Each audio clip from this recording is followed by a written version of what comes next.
Hello and welcome to the second half of the heroic Dragon Soul Raid instance.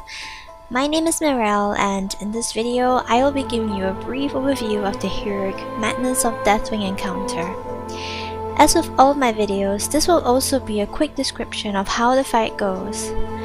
We did this fight with 2 tanks, 6 healers, and 17 DPS. This fight actually felt similar to the heroic Spine of Deathwing fight, with the way that, while on Spine, you do the same thing 3 times, which gets progressively harder. Here, you'll be doing the same thing 4 times, which also gets progressively harder.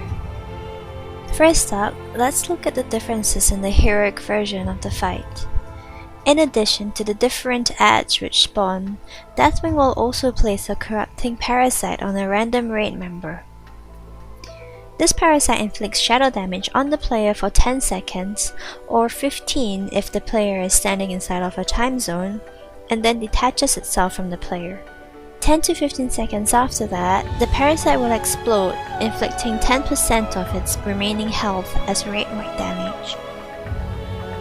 In Phase 2, also in addition to the adds that spawn, Deathwing will also spawn multiple congealing blood adds.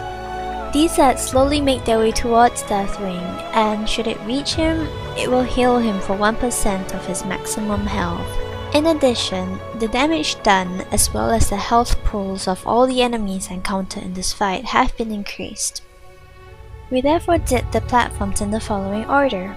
We started off with Ysera, then Alexstrasza, Nostormu, and ended off with Cataclysm. What this does is that we will constantly have Spellweave up to keep up with the DPS requirement, as well as only needing to soak 1 Elementium Bolt. Do also note that Impale causes massive damage now, and proper cooldowns must be assigned in order to help the tank survive it.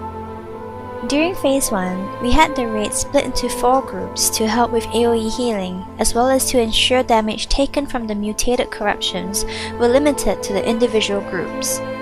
We also allocated the position for dropping of the parasite for the first and last platform. The second and third platform's parasite should always be dropped within the time zone.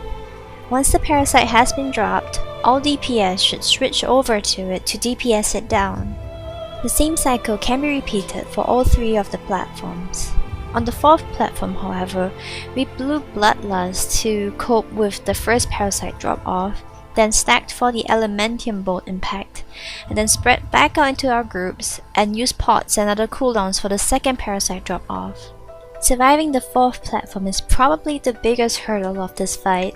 Once you make it to Phase 2, make sure that all your DPS switch over to the Congealing Bloods when they spawn and help to slow them.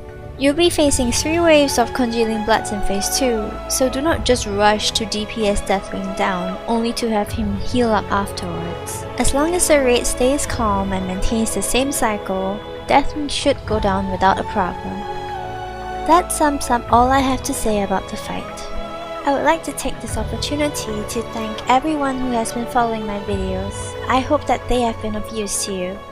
To my guildies, I love you all, and now I present to you our heroic Madness of Deathwing video. I am Deathwing, the Destroyer, the end of all things. Inevitable, indomitable, I am the Cataclysm!